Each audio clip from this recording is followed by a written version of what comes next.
అందరికీ జై హింద్. ఈ వీడియోలో నేను ఒక అంశంపై మాట్లాడాలి అనుకుంటున్నాను. ఇప్పుడు పాకిస్తాన్లో జరుగుతున్న అంశాలన్నీ మనందరికీ తెలుసు. ఒకవైపు బలూచిస్తాన్ వేరైపోవడము, ఒకవైపు పిఓకేలో ఏమంటారు అన్రెస్ట్ అవ్వడము, ఇంకోవైపు ఆఫ్ఘనిస్తాన్తో గొడవ, ఇప్పుడు ఇరాన్ యుద్ధంలో కూడా పిచ్చోడ్లా దూకేశాడు. సో ఇప్పుడు పాకిస్తాన్ ప్రజల పరిస్థితి ఏంటంటే అక్కడ వాళ్ళకి బేసిక్ సౌకర్యాలు కూడా అందుబాటులో ఉండవు.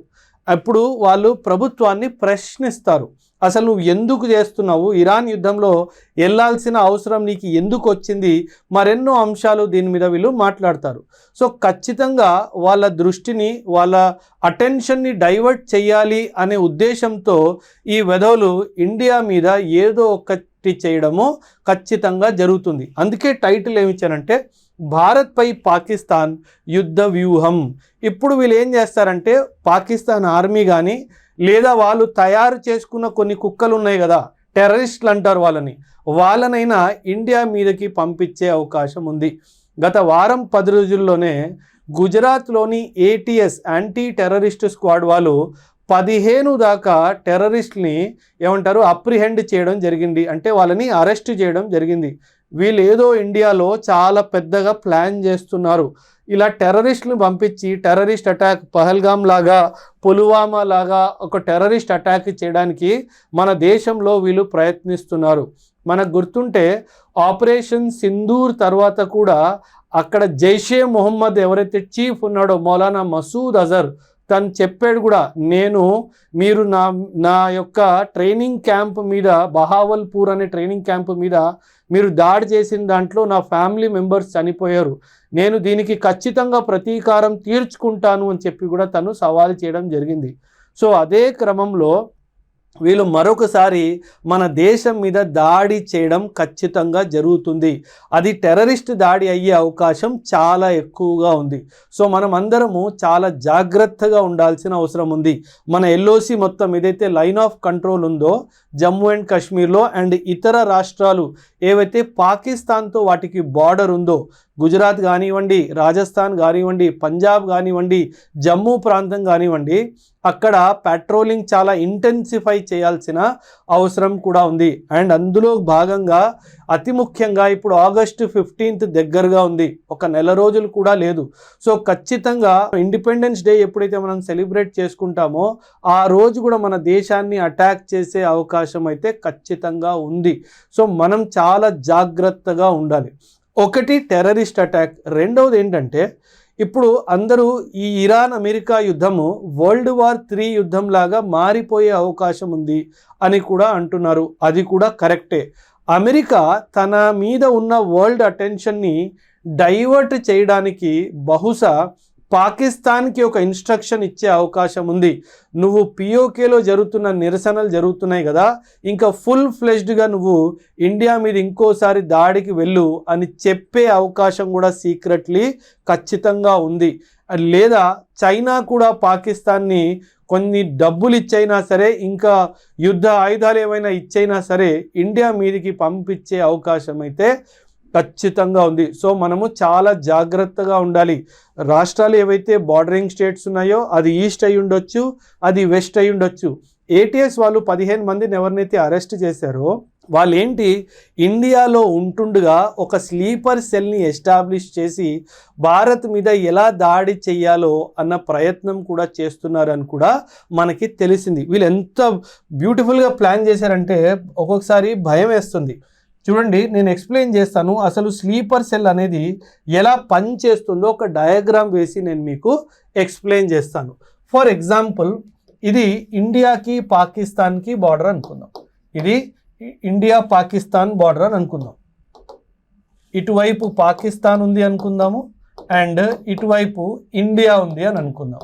ఇది ఇండియా పాకిస్తాన్ బార్డర్. మనందరికీ తెలుసు మన బార్డర్ దగ్గర BOPs ఉంటాయి, బార్డర్ అవుట్ పోస్ట్ అంటారు. వీటిని మన BSF వాళ్ళు గార్డ్ చేస్తూ ఉంటారు. వీటిని బార్డర్ అవుట్ పోస్ట్ అంటారు, BOPs అంటారు, బార్డర్ అవుట్ పోస్ట్. నౌ వీళ్ళు ఏం చేస్తారంటే స్లీపర్ సెల్స్ అనేటివి ఇండియాలో వీళ్ళు ప్లాన్ చేస్తారు. ఫర్ ఎగ్జాంపుల్, ఇది ఒక చిన్న విలేజ్ అనుకుందాం.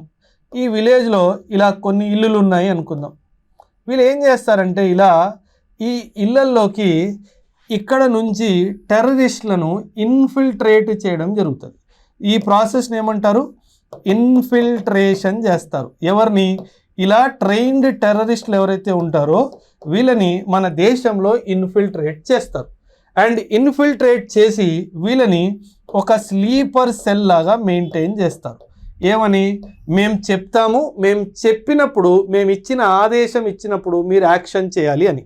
ఫర్ ఎగ్జాంపుల్, ఇది ఒక ప్రభుత్వ బిల్డింగ్ అనుకుందాం. చలో జేఎండ్కే అసెంబ్లీ అనుకుందాం. ఇది జేఎండ్కే అసెంబ్లీ అనుకుందాం. వీళ్ళ టార్గెట్ ఏంటి? 15th ఆగస్టు రోజు జేఎండ్కే అసెంబ్లీ మీద దాడి చెయ్యాలి. ఇది వీళ్ళ టార్గెట్ అయి ఉండొచ్చు. కానీ దానికోసం వీళ్ళు ఏం చేస్తారు? జూలై మిడ్లోని కానీ జూలై ఎండ్లోని కానీ ఇలా టెర్రరిస్ట్ని ఎక్కువ సంఖ్యలో ఇండియాలో ఇన్ఫిల్ట్రేట్ చేయడానికి ప్రయత్నిస్తారు. ఇలా ఇన్ఫిల్ట్రేట్ చేసిన టెర్రరిస్టులు సైలెంట్గా కూర్చొని ఉంటారు. ఎప్పుడైతే ఈ ట్రైన్డ్ టెర్రరిస్ట్ సైలెంట్గా ఉంటారో వాళ్ళని స్లీపర్ సెల్ అంటారు. అంటే ఎటువంటి యాక్టివిటీస్ చేయకుండా మేము ఇచ్చిన ఆదేశాలను మీరు ఫాలో అవ్వాలి అని చెప్పేసి.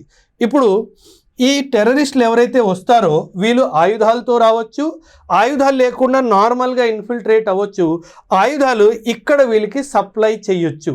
ఎవరైతే వీళ్ళకి ఇక్కడ ఆయుధాలు సప్లై చేస్తారో వాళ్ళని అండర్ గ్రౌండ్ వర్కర్స్ అంటారు. వాళ్ళని ఏమంటారు?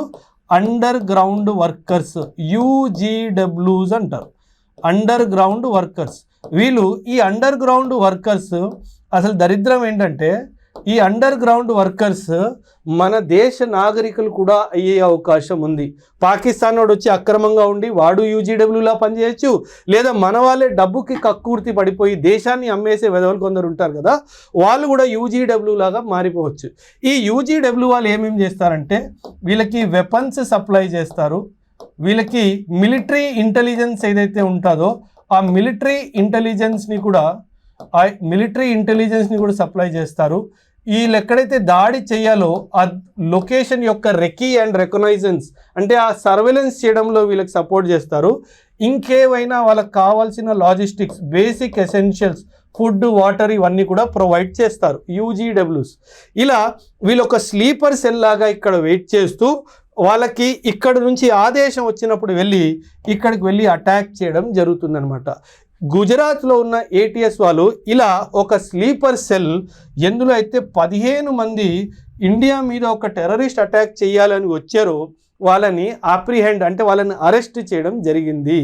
వీళ్ళేంటంటే వీళ్ళకు ఇండియాలో ఒక పెద్ద టెర్రరిస్ట్ అటాక్ చేయాలి అని చెప్పి వాళ్ళకి ఆదేశాలు వచ్చాయి అని చెప్పడం జరిగింది. అంతేకాదు వీళ్ళు ఇక్కడ రిక్రూట్మెంట్, లోకల్ రిక్రూట్మెంట్ కూడా చేశారు. ఈ UGW ఇంకో వర్క్ ఉంటుంది, లోకల్ రిక్రూట్మెంట్ కూడా చేయడానికి ప్రయత్నించారనమాట. అండ్ అంతేకాదు వీళ్ళు రిక్రూట్మెంట్ కూడా గుజరాత్ ప్రాంతంలో ఏదైతే బార్డర్ డిస్ట్రిక్ట్స్ ఉన్నాయో అక్కడ మదర్సాస్లోకి వెళ్ళి అక్కడ వాళ్ళని టాలెంట్ని అంటే టెర్రరిస్ట్ టాలెంట్ని ఐడెంటిఫై చేసి కొన్ని ప్రాంతాల నుంచి మదర్సాస్ నుంచి పిల్లల్ని రిక్రూట్ చేయడం కూడా జరిగింది అని చెప్పి వీళ్ళలో పట్టుకున్న 15 ఎవరినైతే మంచిగా ట్రీట్మెంట్ ATS వాళ్ళు చేస్తున్నారో వాళ్ళు నోరు తెరుస్తున్నారు ఒకటి దాని తర్వాత ఒకటి.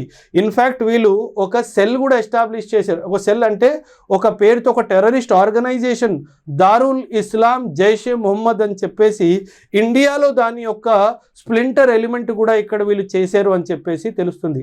సో ఇలా చాలా పెద్ద ఎత్తున మన దేశం మీద దాడి చేయడానికి వీళ్ళు ప్రయత్నిస్తున్నారు.